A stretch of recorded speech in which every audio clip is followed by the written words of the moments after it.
حضرت عبداللہ بن عمر رضی اللہ تعالیٰ عنہما سے روایت ہے کہ جب عبداللہ بن ابی منافقین کا سردار مر گیا تو اس کے بیٹے عبداللہ نبی صلی اللہ علیہ وسلم کے پاس آئے اور گزارش کی کہ مجھے اپنی قمیص مبارک عطا فرمائے تاکہ میں اپنے باپ کو اس میں کفن دوں۔ آپ اس کا جنازہ بھی پڑھیے اور اس کے لیے بخشش کی دعا بھی کیجیے۔ آپ صلی اللہ علیہ وسلم نے انہیں قمیص دے دی اور فرمایا جب تم غسل اور کفن سے فارغ ہو تو مجھے اطلاع کرنا، میں اس کا جنازہ پڑھوں گا۔ جب آپ جنازے پر پہنچے تو حضرت عمر رضی اللہ تعالیٰ عنہ نے آپ کو اپنی طرف متوجہ کیا اور گزارش کی کہ کیا اللہ تعالیٰ نے آپ کو منافقین کا جنازہ پڑھنے سے نہیں روکا؟ آپ صلی اللہ علیہ وسلم نے فرمایا نہیں، مجھے دو چیزوں میں اختیار دیا گیا ہے کہ ان منافقین کے لیے بخشش طلب کرو یا نہ کرو، اللہ انہیں معاف نہیں فرمائے گا۔ پھر آپ صلی اللہ علیہ وسلم نے جنازہ پڑھ دیا۔ بعد میں اللہ تعالیٰ نے یہ آیت اتاری وَلَا تُصَلِّ عَلَىٰ أَحَدٍ یہاں سے لے کر وَلَا تَقُمْ عَلَىٰ قَبْرِهِ یہاں تک، یعنی ان منافقین میں سے کوئی مر جائے تو کبھی بھی اس کا جنازہ نہ پڑھیں اور نہ اس کی قبر پر کھڑے ہوں۔ پھر آپ نے منافقین کا جنازہ پڑھنا چھوڑ دیا۔ سنن نسائی حدیث نمبر 1901۔ حضرت جابر رضی اللہ تعالیٰ عنہ بیان کرتے ہیں کہ نبی صلی اللہ علیہ وسلم عبداللہ بن ابی کی قبر پر تشریف لائے جبکہ اسے لحد میں رکھا جا چکا تھا۔ آپ قبر پر کھڑے ہوئے اور اسے نکالنے کا حکم دیا۔ اسے قبر سے نکالا گیا، پھر آپ نے اسے اپنے گھٹنوں پر رکھا اور اسے اپنی قمیض پہنائی اور اس کے منہ میں یا اس کے جسم پر اپنا لعاب مبارک ڈالا۔ اللہ تعالیٰ خوب جانتا ہے یعنی حکمت کیا تھی۔ سنن نسائی حدیث نمبر 1902۔ حضرت جابر رضی اللہ تعالیٰ عنہ فرماتے ہیں کہ حضرت عباس رضی اللہ تعالیٰ عنہ مدینے میں قید تھے تو ان کی قمیض پھٹی ہوئی تھی، لہٰذا انصار نے ان کے لیے کوئی کپڑا تلاش کیا جو انہیں پہنا سکیں، مگر عبداللہ بن امی کی قمیض کے علاوہ کوئی قمیض ان پر صحیح نہ آتی تھی کیونکہ وہ قد آور تھے اور وہ بھی قد آور تھا۔ آخر انہوں نے وہی ان کو پہنا دی۔ سنن نسائی حدیث نمبر 1903۔ حضرت خباب رضی اللہ تعالیٰ عنہ فرماتے ہیں کہ ہم نے رسول اللہ صلی اللہ علیہ وسلم کے ساتھ ہجرت کی تو ہم صرف اللہ تعالیٰ کی رضامندی کے طالب تھے، لہٰذا ہمارا ثواب اللہ تعالیٰ نے اپنے ذمے لے لیا۔ ہم میں سے کچھ تو اس حالت میں فوت ہوئے کہ انہوں نے اپنے اجر و ثواب کا کچھ حصہ بھی دنیا میں وصول نہ کیا تھا۔ ایسے مخلصین میں سے ایک حضرت مصعب بن عمیر رضی اللہ تعالیٰ عنہ تھے جو جنگ احد میں شہید ہوئے۔ ہمیں ان کو کفن دینے کے لیے صرف ایک چادر ملی، وہ بھی اتنی چھوٹی تھی کہ جب ہم ان کا سر ڈھانپتے تو ان کے پاؤں ننگے ہو جاتے تھے اور جب ہم ان کے پاؤں ڈھانپتے تھے تو ان کا سر ننگا ہو جاتا تھا۔ رسول اللہ صلی اللہ علیہ وسلم نے ہم سے فرمایا کہ ہم اس سے ان کا سر ڈھانپ دیں اور پاؤں پر گھاس ڈال دیں، اور ہم میں سے کچھ ایسے لوگ بھی ہیں جن کے لیے ان کا ثواب کا پھل اس دنیا میں بھی پک کر تیار ہو گیا، وہ اس کو توڑ توڑ کر کھا رہے ہیں۔ حدیث کے یہ الفاظ اسماعیل بن مسعود راوی کے بیان کرتا ہے۔ سنن نسائی حدیث نمبر 1904۔ حضرت ابن عباس رضی اللہ تعالیٰ عنہما سے روایت ہے رسول اللہ صلی اللہ علیہ وسلم نے فرمایا محرم کو اس کے انہی دو کپڑوں میں غسل دو جن میں اس نے احرام باندھا تھا، اور اسے پانی اور بیری کے پتوں سے غسل دو، اس کو انہی دو کپڑوں میں کفن دو اور اسے خوشبو نہ لگاؤ اور نہ اس کا سر ڈھانپو، کیونکہ وہ قیامت کے دن احرام کی حالت میں اٹھایا جائے گا۔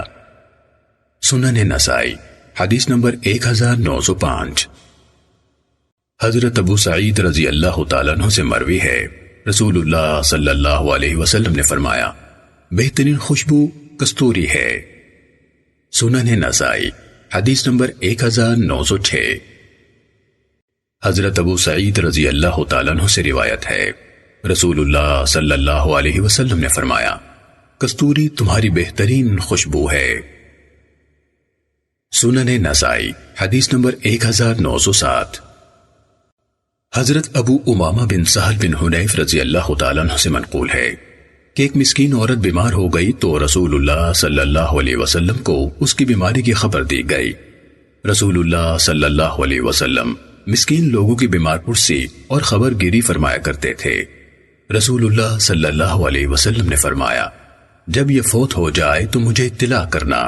اس کا جنازہ رات کو لے جایا گیا اور صحابہ نے پسند نہ کیا کہ رسول اللہ صلی اللہ علیہ وسلم کو جگائیں۔ جب صبح ہوئی تو رسول اللہ صلی اللہ علیہ وسلم کو اس واقعے کی خبر دی گئی۔ آپ صلی اللہ علیہ وسلم نے فرمایا، میں نے تمہیں کہا نہیں تھا کہ مجھے اس کی اطلاع دینا؟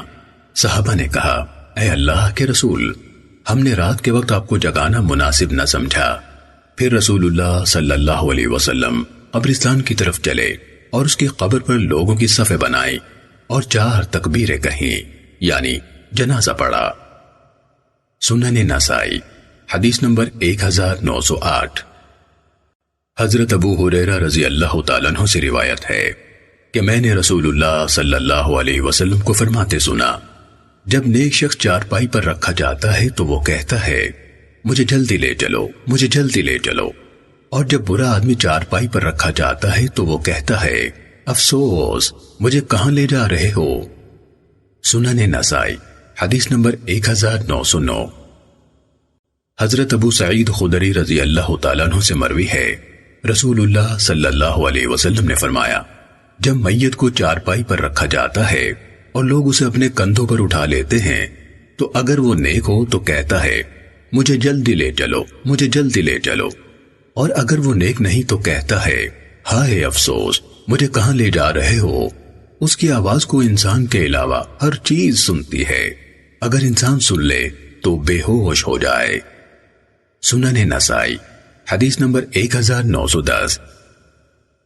حضرت ابو ہریرہ رضی اللہ تعالیٰ عنہ سے منقول ہے اور وہ اس روایت کو نبی صلی اللہ علیہ وسلم تک پہنچاتے تھے کہ آپ نے فرمایا، جنازہ جلدی لے کر چلو، اگر وہ نیک ہے تو تم اسے خیر کی طرف لے جا رہے ہو، اور اگر وہ نیک نہیں تو تم ایک شر کو اپنی گردنوں سے اتار رہے ہو۔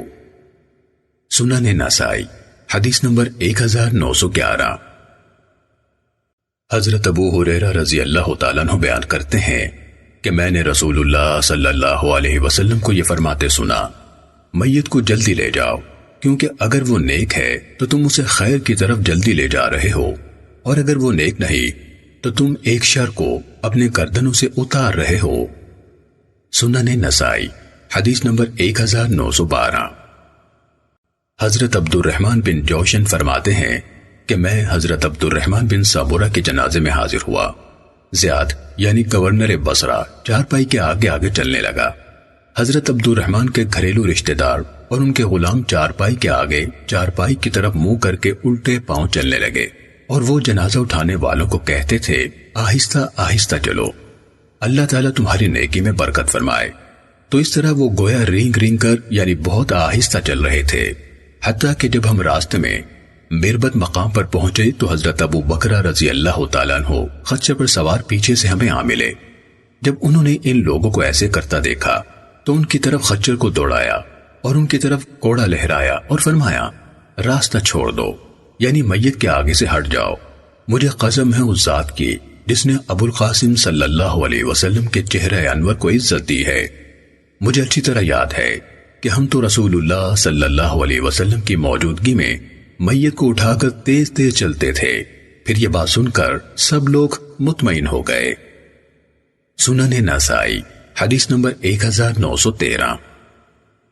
حضرت ابو بکرہ رضی اللہ تعالیٰ عنہ فرماتے ہیں کہ اللہ کی قسم مجھے خوب یاد ہے کہ ہم رسول اللہ صلی اللہ علیہ وسلم کی موجودگی میں میت کو لے کر تیز تیز چلتے تھے۔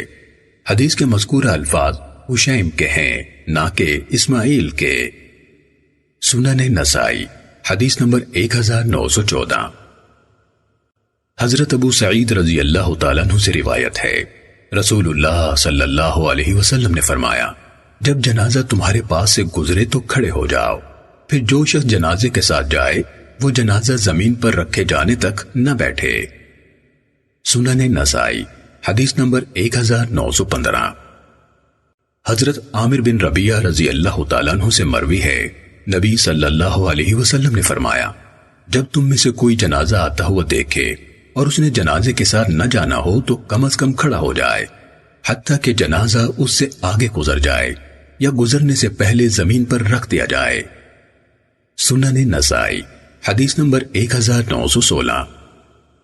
حضرت عامر بن ربیعہ ادوی رضی اللہ تعالیٰ عنہ سے منقول ہے، رسول اللہ صلی اللہ علیہ وسلم نے فرمایا، جب تم جنازہ آتا دیکھو تو کھڑے ہو جاؤ حتیٰ کہ جنازہ تم سے آگے گزر جائے یا زمین پر رکھ دیا جائے۔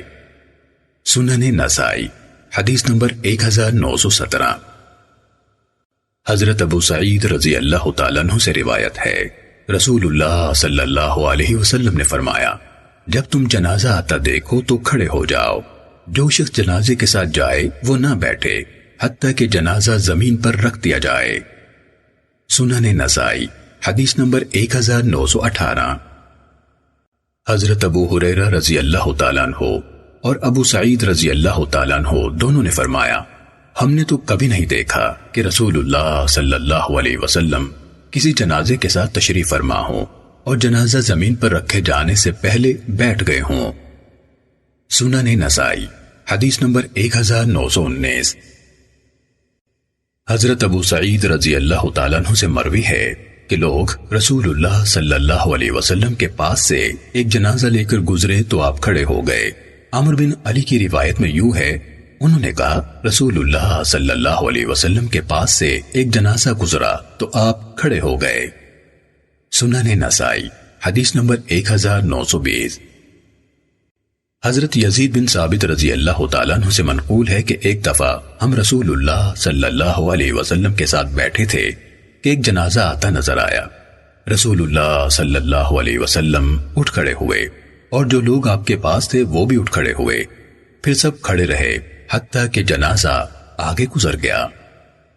سنن نسائی حدیث نمبر 1921۔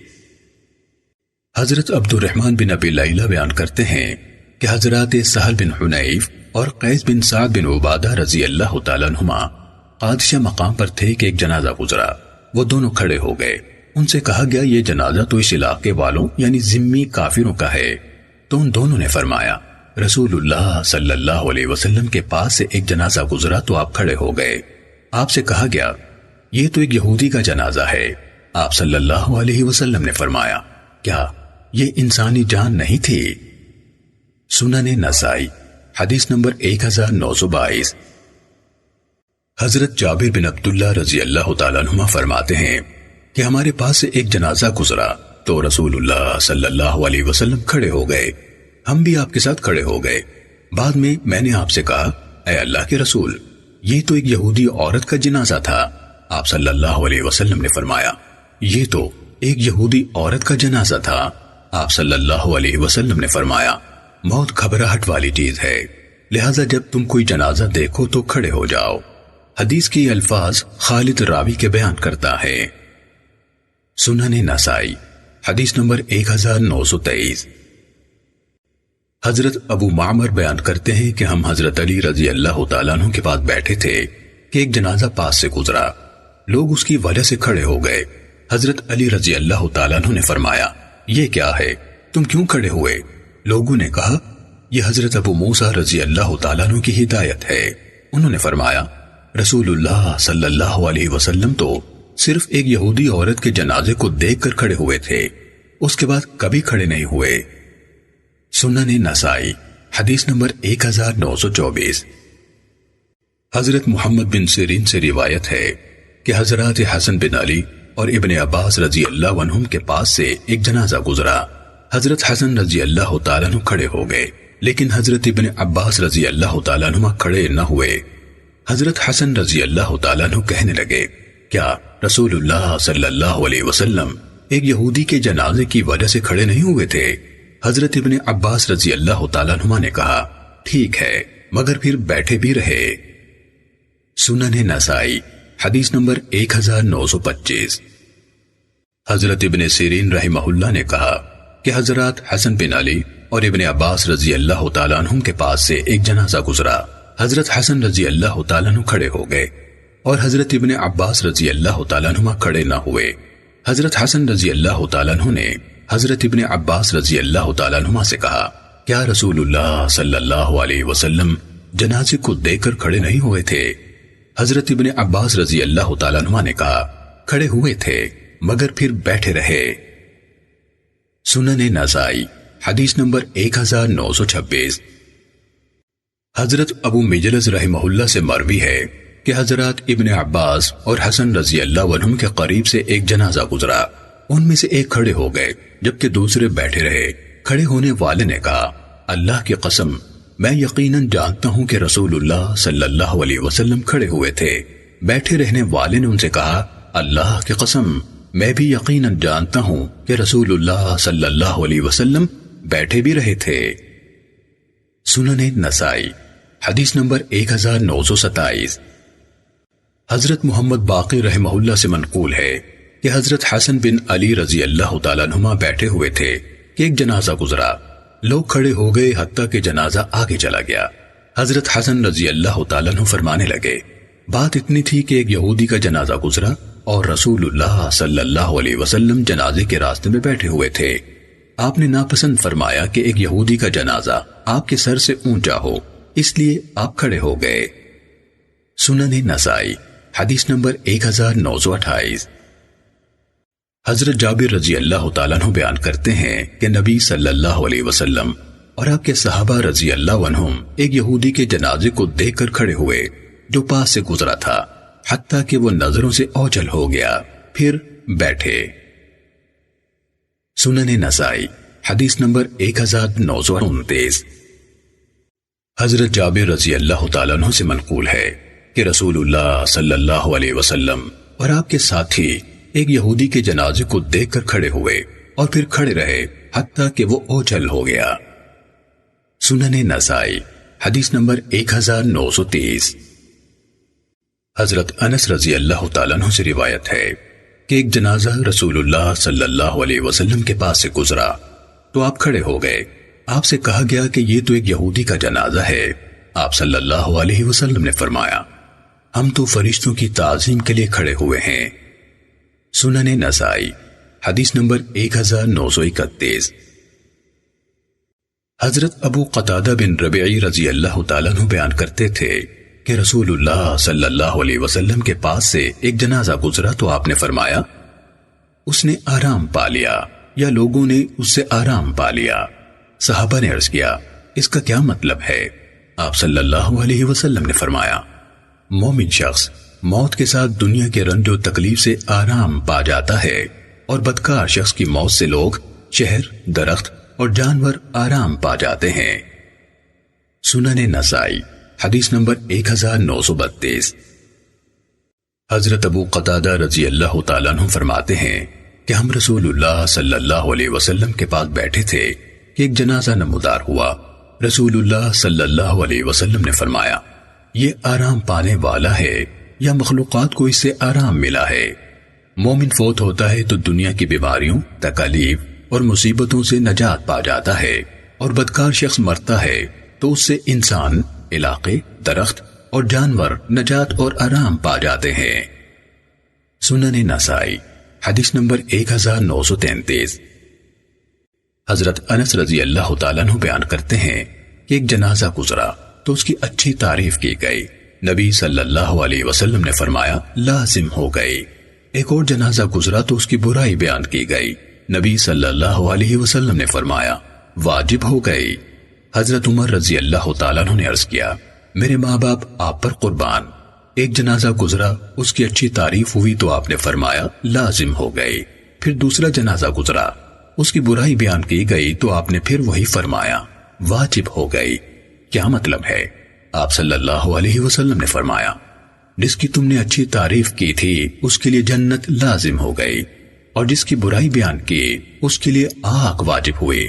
تم زمین میں اللہ تعالیٰ کے گواہ ہو. سنن نسائی حدیث نمبر 1934.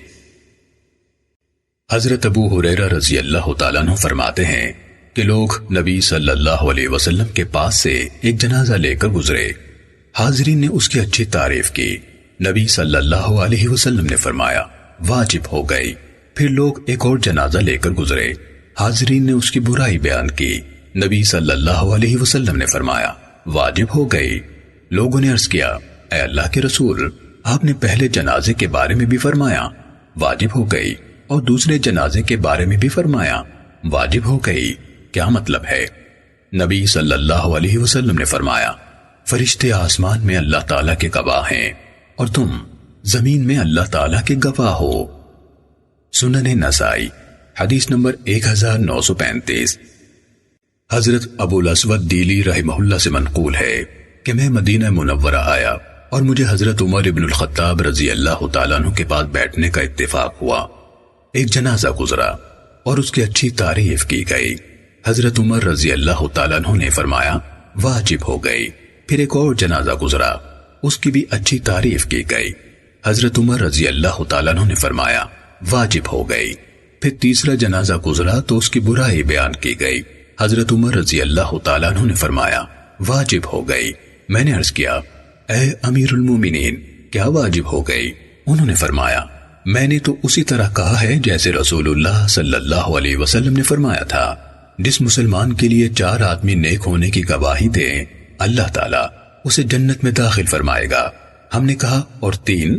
فرمایا ہاں 3 بھی۔ ہم نے کہا اور 2؟ آپ نے فرمایا ہاں 2 بھی، یعنی 2 کی گواہی بھی معتبر ہوگی۔ سنن نسائی حدیث نمبر 1936۔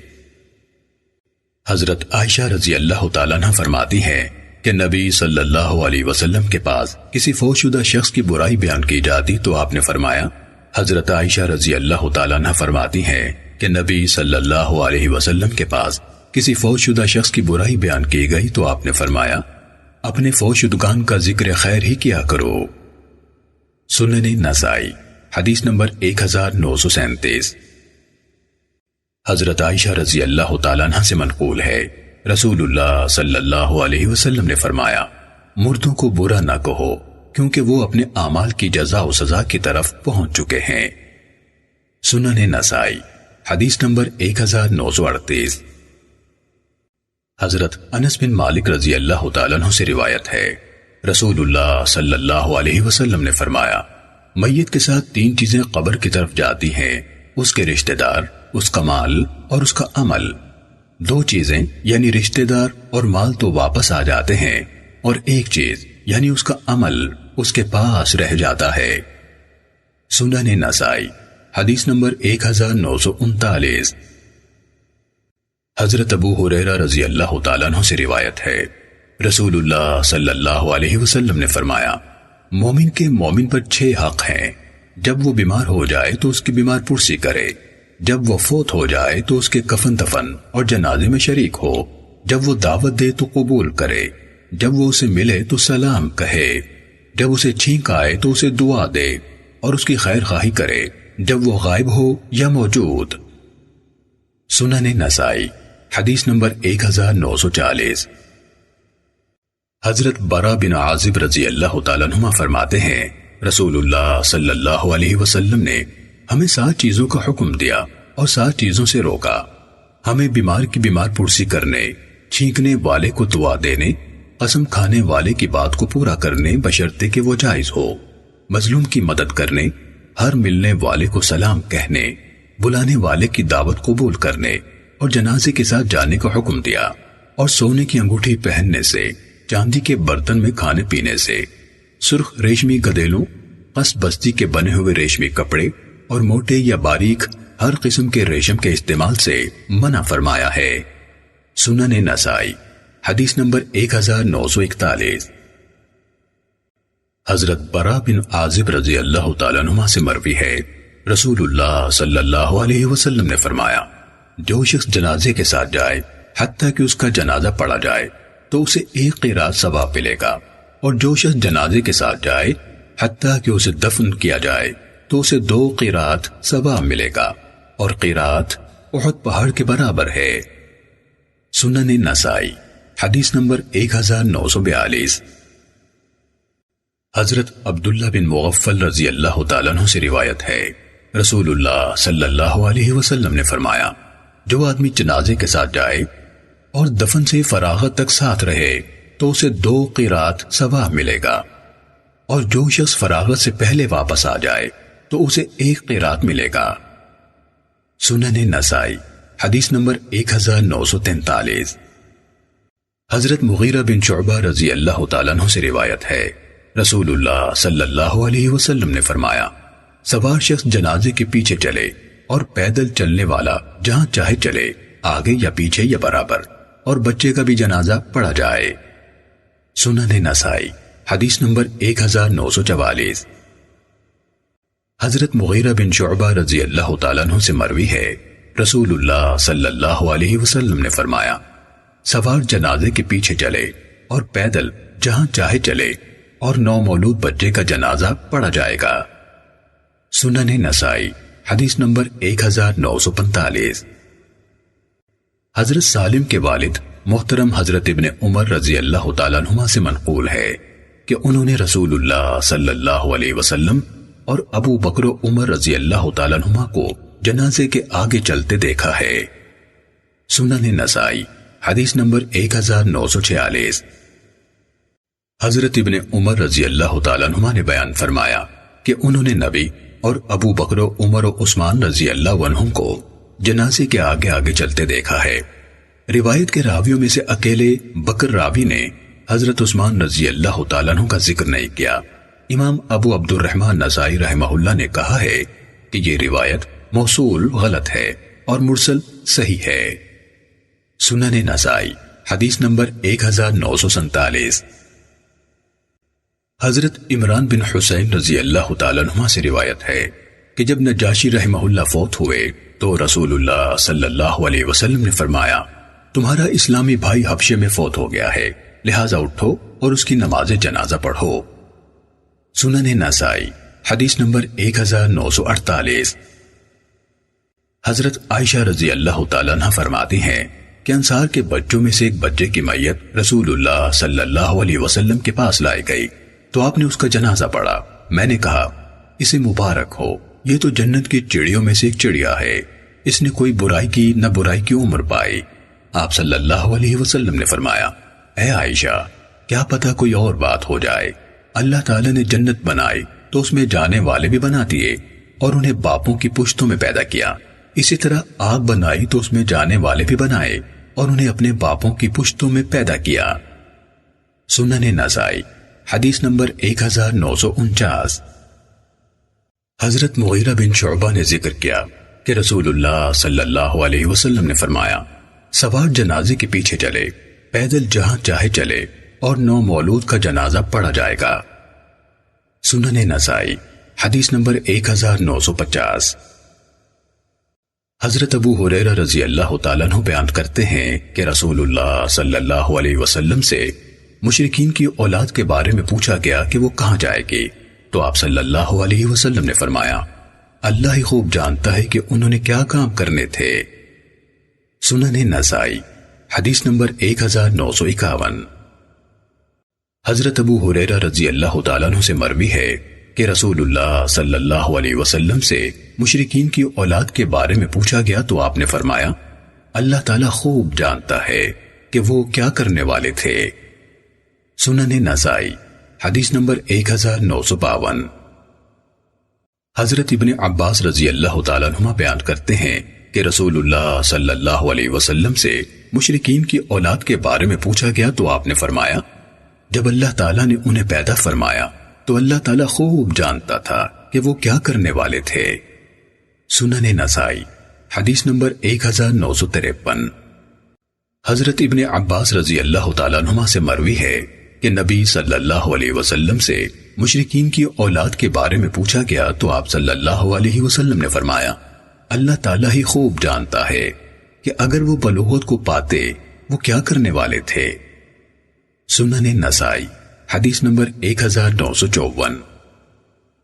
حضرت شداد بن ہاتھ سے روایت ہے کہ ایک اعرابی نبی صلی اللہ علیہ وسلم کے پاس آیا اور آپ پر ایمان لے آیا اور آپ کا متبع بن گیا۔ پھر وہ کہنے لگا، میں تو آپ کے ساتھ مہاجر بن کر رہوں گا۔ نبی صلی اللہ علیہ وسلم نے اپنے ایک صحابی کو اس کے قیام و طعام کا خیال رکھنے کو کہا۔ پھر ایک جنگ ہوئی تو نبی صلی اللہ علیہ وسلم کو غنیمت میں قیدی ملے، آپ نے انہیں تقسیم کیا تو اس اعرابی کا حصہ بھی رکھا اور اس کے ساتھیوں کو دے دیا۔ وہ ان کی سواری کے اونٹ چرایا کرتا تھا۔ جب وہ چرا کر واپس آیا تو انہوں نے اس کا حصہ اسے دیا۔ اس نے کہا، یہ کیا ہے؟ ساتھیوں نے کہا، نبی صلی اللہ علیہ وسلم نے تجھے غنیمت سے حصہ دیا ہے۔ اس نے اپنا حصہ لیا اور اسے لے کر نبی صلی اللہ علیہ وسلم کے پاس حاضر ہوا اور کہنے لگا، یہ کیا ہے؟ آپ صلی اللہ علیہ وسلم نے فرمایا میں نے تجھے تیرا حصہ دیا ہے۔ وہ کہنے لگا میں اس کی خاطر تو آپ کو پیروکار نہیں بنا تھا، میں تو آپ کا پیروکار اس لیے بنا ہوں کہ مجھے یہاں تیر لگے اور اس نے اپنے حلق کی طرف اشارہ کیا اور میں مر کر جنت میں داخل ہو جاؤں۔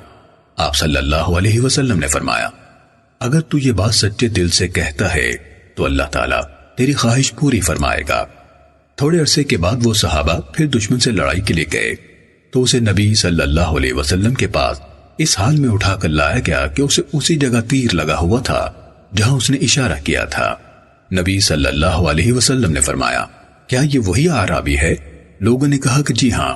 آپ صلی اللہ علیہ وسلم نے فرمایا اس نے سچے دل سے اللہ تعالیٰ سے دعا کی تھی، اللہ تعالیٰ نے اس کی خواہش پوری فرما دی۔ پھر نبی صلی اللہ علیہ وسلم نے اسے اپنی قمیص میں کفن دیا، پھر اسے آگے رکھا اور اس پر نماز پڑھی۔ آپ کی دعا کے یہ الفاظ ظاہر ہوئے اے اللہ یہ تیرا سچا بندہ ہے، تیرے راستے میں ہجرت کرتے ہوئے گھر سے نکلا اور شہید ہو گیا، میں ان باتوں کا عینی گواہ ہوں۔ سنن نسائی حدیث نمبر 1955۔ حضرت عقبہ بن عامر رضی اللہ تعالیٰ عنہ سے روایت ہے رسول اللہ صلی اللہ علیہ وسلم ایک دن اپنی زندگی کے آخری دنوں میں احد کی طرف گئے اور احد کے شہداء کے لیے اس طرح آہوزاری سے دعائیں کی جس طرح میت کے لیے کرتے تھے۔ پھر واپس آ کر ممبر پر چڑھے اور فرمایا میں تمہارا پیش رو ہوں، تمہارا امیر سامان ہوں اور میں تمہارے حق میں ایمان و نصرت کی گواہی دوں گا۔ سنن نسائی حدیث نمبر 1956۔ حضرت جابر بن عبداللہ رضی اللہ تعالیٰ عنہ نے بتایا کہ رسول اللہ صلی اللہ علیہ وسلم کپڑوں کی کمی کی وجہ سے شہداء احد میں سے دو اشخاص کو ایک ایک کپڑے میں اکٹھا رکھتے تھے، پھر فرماتے ان میں سے کس کو قرآن زیادہ یاد ہے؟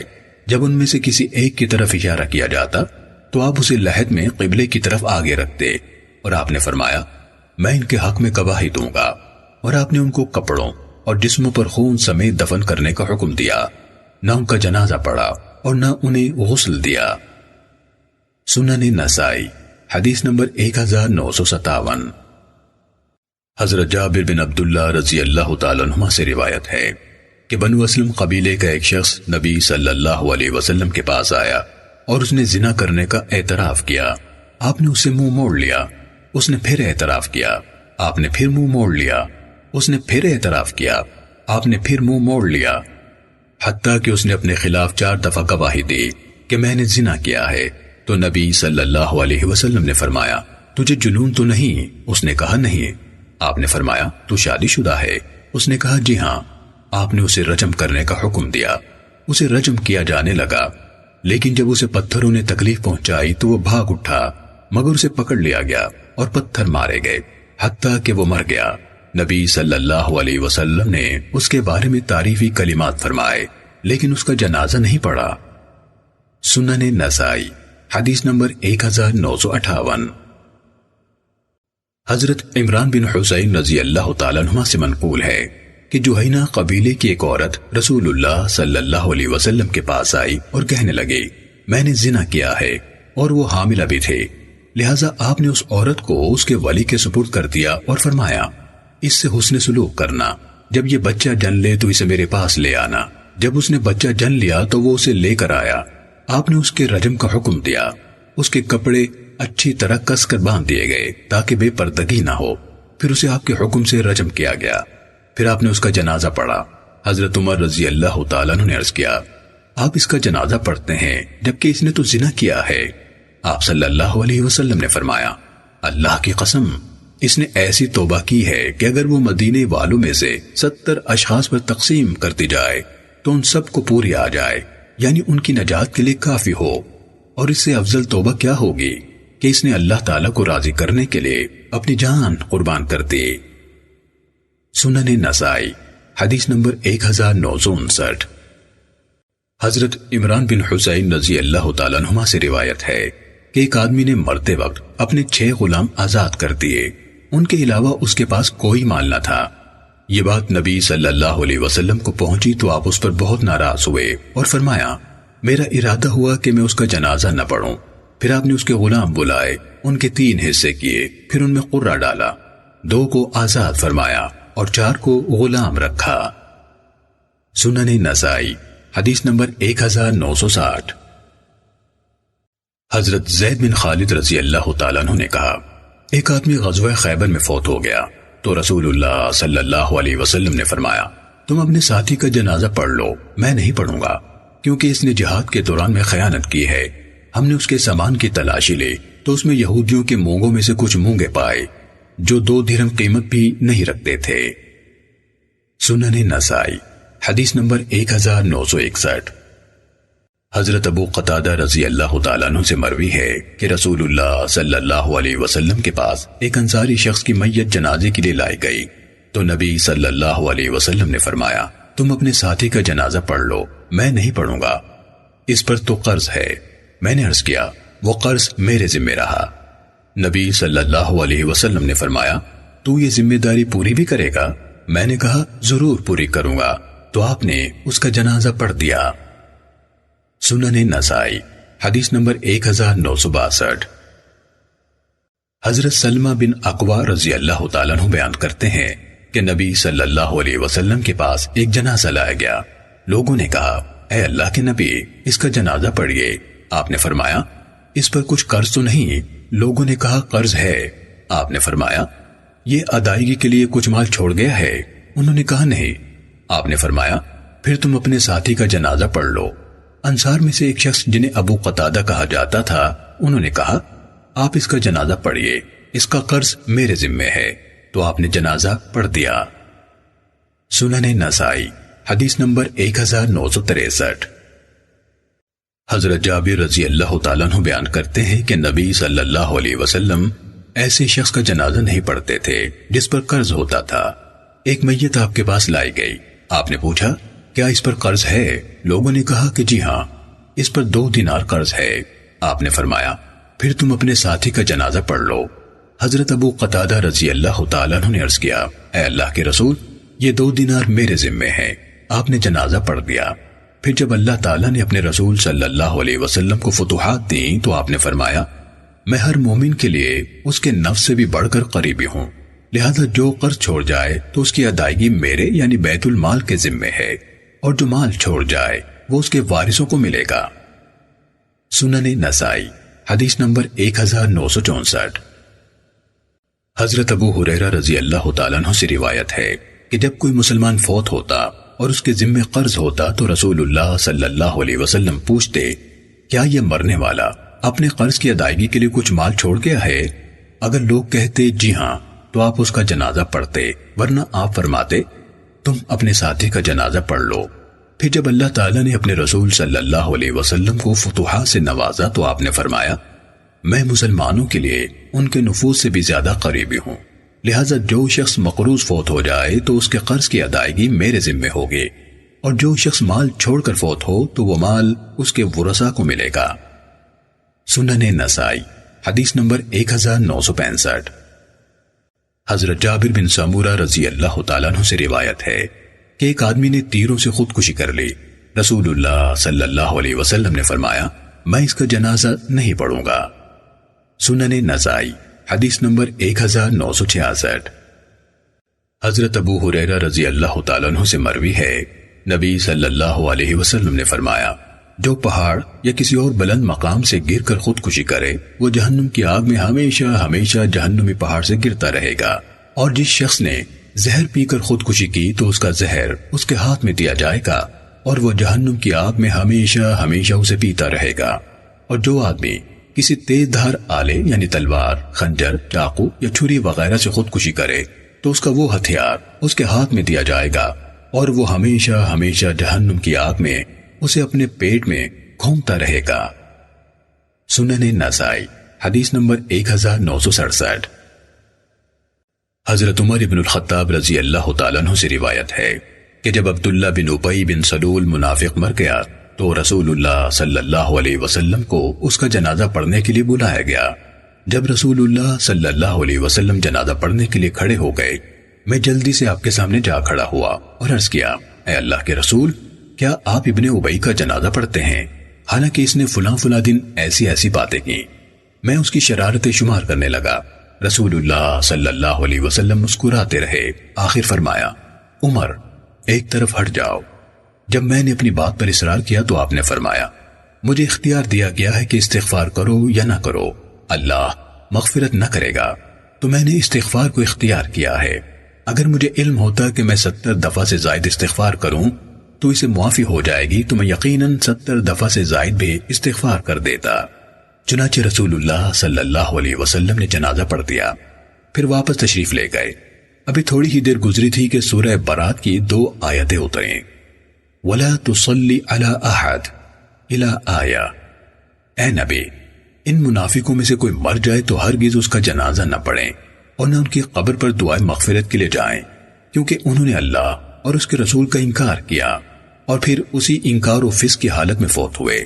بعد میں مجھے اپنی اس جرت پر جو میں نے رسول اللہ صلی اللہ علیہ وسلم کے سامنے کی بہت تعجب ہوا، کیونکہ اللہ تعالیٰ اور اس کے رسول صلی اللہ علیہ وسلم زیادہ علم رکھنے والے ہیں۔ سنن نسائی حدیث نمبر 1968۔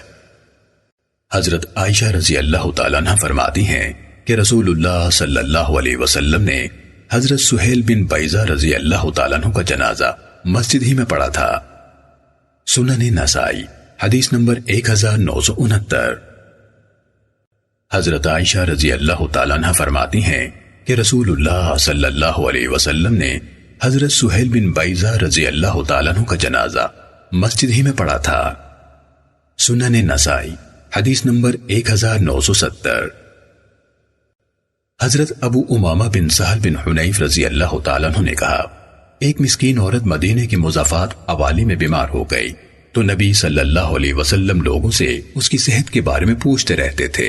نیز آپ نے فرمایا، اگر وہ فوت ہو جائے تو اسے دفن نہ کرنا یہاں تک کہ میں اس کا جنازہ پڑھوں۔ آخر وہ فوت ہو گئی تو لوگ اس کا جنازہ لے کر عشاء کے بعد مدینہ منورہ میں آئے، لیکن انہوں نے رسول اللہ صلی اللہ علیہ وسلم کو سوتے پایا۔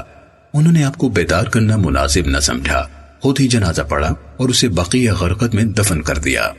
جب صبح ہوئی تو وہ لوگ رسول اللہ صلی اللہ علیہ وسلم کے پاس آئے۔ آپ نے ان سے اس کے بارے میں پوچھا تو انہوں نے عرض کیا، اے اللہ کے رسول، وہ تو دفن بھی ہو چکی، ہم آپ کے پاس حاضر ہوئے تھے مگر ہم نے آپ کو سوتے پایا اور آپ کو جگانا مناسب نہ سمجھا۔ آپ صلی اللہ علیہ وسلم نے فرمایا، چلو آپ چلے۔ وہ لوگ بھی آپ کے ساتھ چلے حتیٰ کہ انہوں نے آپ کو اس کی قبر دکھائی۔ رسول اللہ صلی اللہ علیہ وسلم قبر کے سامنے کھڑے ہوئے، وہ لوگ آپ کے حکم سے آپ کے پیچھے صف میں کھڑے ہو گئے۔ آپ نے اس کا جنازہ پڑھایا اور 4 تکبیریں کہیں۔ سنن نسائی حدیث نمبر 1971۔ حضرت جابر رضی اللہ تعالیٰ عنہ سے مروی ہے، رسول اللہ صلی اللہ علیہ وسلم نے فرمایا، تمہارا اسلامی بھائی نجاشی فوت ہو گیا ہے، اٹھو اس کا جنازہ پڑھو۔ آپ کھڑے ہوئے اور ہماری صف بندی فرمائی، جیسے جنازے میں صف بندی کی جاتی ہے، پھر اس کا جنازہ پڑھا۔ سنن نسائی حدیث نمبر 1972۔ حضرت ابو ہریرہ رضی اللہ تعالیٰ عنہ سے روایت ہے کہ نبی صلی اللہ علیہ وسلم نے لوگوں کو حضرت نجاشی رحمہ اللہ کی وفات کی اطلاع ان کی وفات ہی کے دن فرمائی تھی۔ پھر آپ لوگوں کو ساتھ لے کر جنازہ گاہ میں گئے، ان کی صف بندی کی اور ان کا جنازہ پڑھایا اور 4 تکبیریں کہیں۔ سنن نسائی حدیث نمبر 1973۔ حضرت ابو ہریرہ رضی اللہ تعالیٰ عنہ بیان کرتے ہیں کہ رسول اللہ صلی اللہ علیہ وسلم نے مدینہ منورہ میں اپنے صحابہ کو نجاشی رحمہ اللہ کی وفات کی خبر دی۔ انہوں نے آپ کے پیچھے صفیں بنائی، آپ نے جنازہ پڑھایا اور 4 تکبیریں کہیں۔ امام ابو عبد الرحمن نسائی رحمہ اللہ بیان کرتے ہیں کہ ابن مسیب کا لفظ میں اپنی منشا کے مطابق سمجھ نہیں سکا۔ سنن نسائی حدیث نمبر 1974۔ حضرت جابر رضی اللہ تعالیٰ عنہ سے روایت ہے، رسول اللہ صلی اللہ علیہ وسلم نے فرمایا، تمہارا بھائی فوت ہو گیا ہے، اٹھو اس کا جنازہ پڑھو۔ تو ہم نے اس کے جنازے میں 2 صفیں بنائی۔ سنن نسائی حدیث نمبر 1975۔ حضرت جابر رضی اللہ تعالیٰ عنہ بیان کرتے ہیں کہ جس دن رسول اللہ صلی اللہ علیہ وسلم نے حضرت نجاشی رحمہ اللہ کا جنازہ پڑھایا، میں دوسری صف میں تھا۔ سنن نسائی حدیث نمبر 1976۔ حضرت عمران بن حسین رضی اللہ تعالیٰ عنہ سے روایت ہے ہم سے رسول اللہ صلی اللہ علیہ وسلم نے فرمایا تمہارا اسلامی بھائی نجاشی فوت ہو گیا ہے، اٹھو اس کا جنازہ پڑھو۔ ہم کھڑے ہوئے اور صف بندی کی جیسے میت پر کی جاتی ہے، اور اس کا جنازہ پڑھا جیسے میت کا جنازہ پڑھا جاتا ہے۔ سنن نسائی حدیث نمبر 1977۔ حضرت سمورہ رضی اللہ تعالیٰ عنہ بیان کرتے ہیں کہ میں نے رسول اللہ صلی اللہ علیہ وسلم کے ساتھ حضرت ام کعب رضی اللہ تعالیٰ عنہ کا جنازہ پڑھا جو بچے کی پیدائش کے وقت فوت ہو گئی تھیں، تو رسول اللہ صلی اللہ علیہ وسلم ان کی کمر کے برابر کھڑے ہوئے۔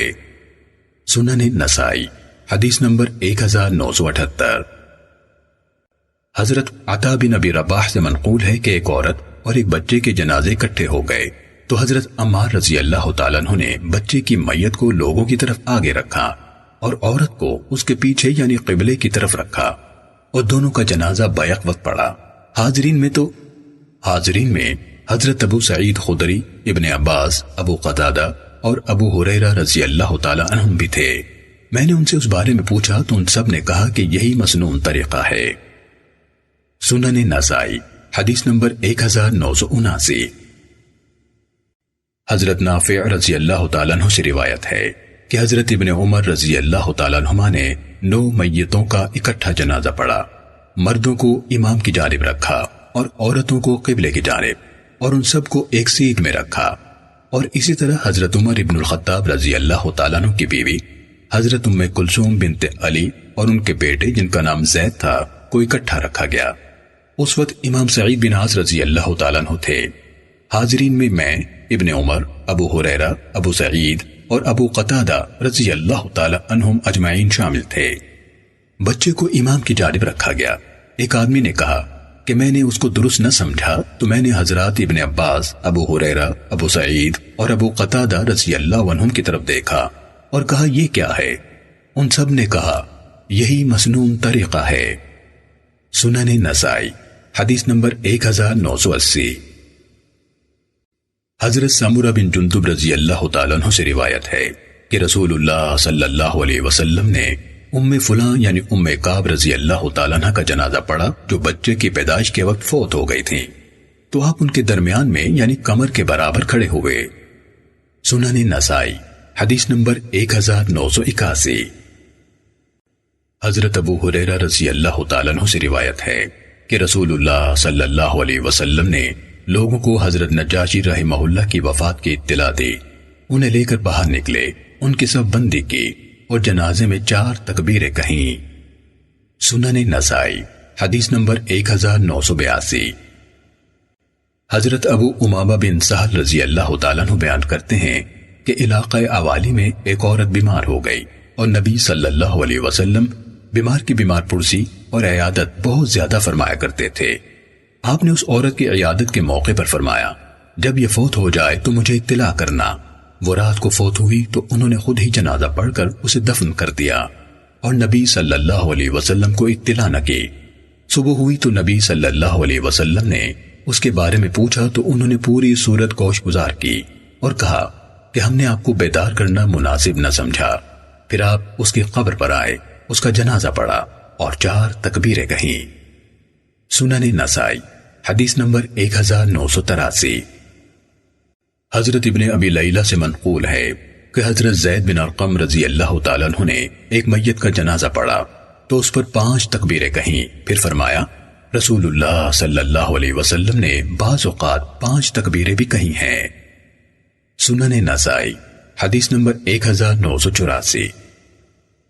حضرت عوف بن مالک رضی اللہ تعالیٰ عنہ نے فرمایا کہ میں نے رسول اللہ صلی اللہ علیہ وسلم کو ایک میت کا جنازہ پڑھتے ہوئے یہ کہتے سنا، اللہم اغفر لہ وارحمہ، یہاں سے لے کر وقہ عذاب القبر وعذاب النار یہاں تک، یعنی اے اللہ اس کے گناہ بخش دے اور اس پر رحم فرما، اس سے درگزر فرما اور اسے خیریت سے رکھ، اس کی اچھی مہمان نوازی فرما اور اس کا ٹھکانہ وسیع فرما، اور اسے پانی، برف اور اولوں کے ساتھ دھو دے اور اسے غلطیوں سے اس طرح صاف فرما دے جس طرح سفید کپڑے کو میل کچیل سے صاف کیا جاتا ہے، اور اسے اس کی دنیاوی گھر سے بہتر گھر عطا فرما اور اس کی دنیاوی گھر والوں سے بہتر گھر والے عطا فرما، اور اس کے جوڑے سے بہتر جوڑا عطا فرما اور اسے قبر کے عذاب اور آگ کے عذاب سے بچا۔ حضرت عوف رضی اللہ تعالیٰ عنہ فرماتے ہیں اس میت کے لیے یہ جامع دعائیں سن کر مجھے خواہش ہوئی کہ کاش میں یہ میت ہوتا۔ سنن نسائی حدیث نمبر 1985۔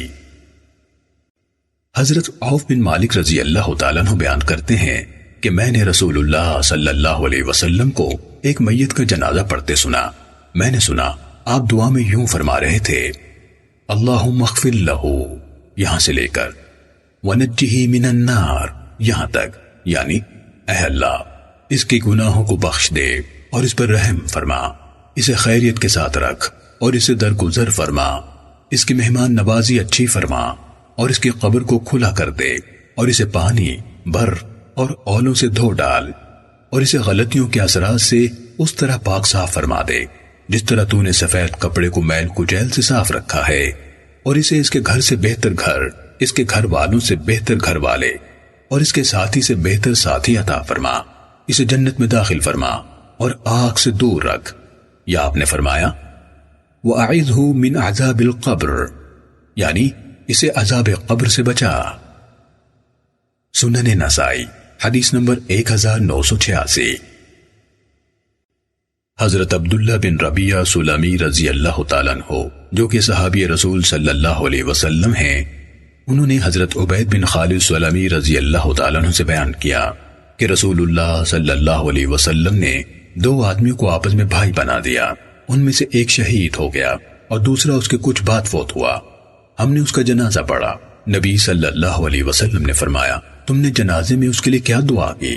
صحابہ نے عرض کیا ہم نے اس کے لیے یہ دعا کی اللہم اغفر لہ یہاں سے لے کر الحقہ بصاحبہ یہاں تک، یعنی اے اللہ اسے معاف فرما، اس پر رحم فرما اور اسے اس کے ساتھی یعنی بھائی کے ساتھ ملا دے۔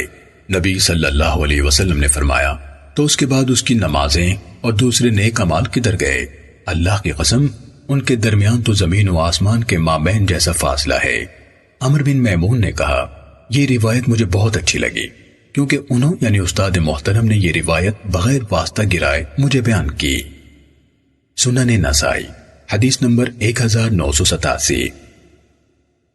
حضرت ابو ابراہیم انصاری اپنے والد محترم سے بیان کرتے ہیں انہوں نے نبی صلی اللہ علیہ وسلم کو ایک میت کے جنازے میں یوں دعا کرتے سنا اللہم اغفر لحینا یہاں سے لے کر وکبیرنا یہاں تک، یعنی اے اللہ معاف فرما دے ہمارے فوت شدہ اور زندہ کو اور حاضر و غائب کو اور مذکر و مونس کو اور چھوٹے اور بڑے کو۔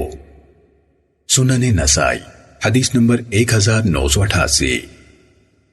حضرت طلحہ بن عبداللہ بن عوف بیان کرتے ہیں کہ میں نے حضرت ابن عباس رضی اللہ تعالیٰ عنہما کے پیچھے ایک میت کا جنازہ پڑھا۔ انہوں نے سورہ فاتحہ اور ایک اور سورت پڑھی اور دونوں بلند آواز سے پڑھی حتیٰ کہ ہمیں سنائی دی۔ جب وہ فارغ ہوئے تو میں نے ان کا ہاتھ پکڑا اور ان سے اس بارے میں پوچھا تو انہوں نے فرمایا یہ سنت اور حق ہے۔ سنن نسائی حدیث نمبر 1989۔ حضرت طلحہ بن عبداللہ سے روایت ہے کہ میں نے حضرت ابن عباس رضی اللہ تعالیٰ عنہما کے پیچھے ایک جنازہ پڑھا۔ میں نے انہیں سورہ فاتحہ پڑھتے سنا۔ جب وہ جنازے سے فارغ ہوئے تو میں نے ان کا ہاتھ پکڑ لیا اور ان سے پوچھا کیا آپ جنازے میں قرات کرتے ہیں؟ انہوں نے فرمایا ہاں یہ حق ہے اور نبی صلی اللہ علیہ وسلم کی سنت ہے۔ سنن نسائی حدیث نمبر 1990۔ حضرت ابو امامہ رضی اللہ تعالیٰ عنہ سے روایت ہے کہ نماز جنازہ میں سنت یہ ہے کہ پہلی تکبیر کے بعد سورہ فاتحہ آہستہ پڑھے، پھر 3 تکبیریں کہے اور آخری تکبیر کے بعد سلام پھیر دے۔ سنن نسائی حدیث نمبر 1991۔ حضرت ضحاک بن قیس دمشقی سے بھی اسی قسم کی یعنی اس کے ہم معنی روایت آتی ہے۔ سنن نسائی حدیث نمبر 1992۔ حضرت عائشہ رضی اللہ تعالیٰ عنہ سے روایت ہے نبی صلی اللہ علیہ وسلم نے فرمایا جس میت پر مسلمانوں کی ایک جماعت جنازہ پڑھے جو 100 تک پہنچتے ہوں اور وہ اس کی بخشش کی سفارش کریں تو لازماً اس میت کے حق میں ان کی سفارش قبول کی جاتی ہے۔ راوی حدیث سلام بن ابو مطیع بیان کرتے ہیں کہ میں نے یہ روایت حضرت شعیب بن حبحاب کو بیان کی تو وہ کہنے لگے مجھے یہی روایت حضرت انس بن مالک رضی اللہ تعالیٰ عنہ نے نبی صلی اللہ علیہ وسلم سے بیان کی ہے۔ سنن نسائی حدیث نمبر 1993۔ حضرت عائشہ رضی اللہ تعالیٰ عنہ سے مروی ہے کہ نبی صلی اللہ علیہ وسلم نے فرمایا جو مسلمان فوت ہو جائے پھر اس پر مسلمانوں کی ایک جماعت جنازہ پڑے جو 100 تک پہنچتے ہوں اور وہ اس کے لیے سفارش کریں تو لازماً ان کی سفارش اس کے حق میں قبول کی جاتی ہے۔ سنن نسائی حدیث نمبر 1994۔ ابو بکار حکم بن فروخ سے روایت ہے کہ حضرت ابو ملیح نے ہمیں ایک میت کا جنازہ پڑھایا۔ ہم نے سمجھا کہ انہوں نے اللہ اکبر کہہ دیا ہے، لیکن اچانک انہوں نے ہماری طرف متوجہ ہو کر فرمایا اپنی صفیں درست اور سیدھی کرو اور تمہاری سفارش بہترین ہونی چاہیے، کیونکہ مجھے حضرت عبداللہ بن سلیط نے امہات المومنین میں سے نبی صلی اللہ علیہ وسلم کی ایک زوجہ محترمہ حضرت میمونہ رضی اللہ تعالیٰ عنہ سے بیان کیا کہ رسول اللہ صلی اللہ علیہ وسلم نے مجھ سے فرمایا جس میت پر مسلمانوں کی ایک جماعت جنازہ پڑھ دے اس کے حق میں ان کی سفارش ضرور قبول ہوگی۔ میں نے حضرت ابو ملیح سے پوچھا کہ وہ جماعت کتنی ہو؟ انہوں نے کہا 40 افراد۔ سنن نسائی حدیث نمبر 1995۔ حضرت ابو ہریرہ رضی اللہ تعالیٰ عنہ سے روایت ہے رسول اللہ صلی اللہ علیہ وسلم نے فرمایا جو شخص کسی میت کا جنازہ پڑھے اس کے لیے 1 قرات ثواب ہے، اور جو شخص جنازے کے بعد انتظار کرتا رہے حتیٰ کہ اسے لحد میں رکھ دیا جائے تو اس کے لیے 2 قرات ثواب ہے، اور 2 قرات 2 عظیم پہاڑوں کی طرح ہے۔ سنن نسائی حدیث نمبر 1996۔ حضرت ابو ہریرہ رضی اللہ تعالیٰ عنہ سے منقول ہے رسول اللہ صلی اللہ علیہ وسلم نے فرمایا جو شخص جنازے میں حاضر ہو اور جنازہ پڑھے جانے تک رہے تو اس کے لیے 1 قرات ثواب ہے، اور جو دفن کیے جانے تک رہے تو اس کے لیے 2 قرات ثواب ہے۔ پوچھا گیا اے اللہ کے رسول وہ قرات کیسے ہوں گے؟ آپ صلی اللہ علیہ وسلم نے فرمایا وہ عظیم پہاڑوں جیسے۔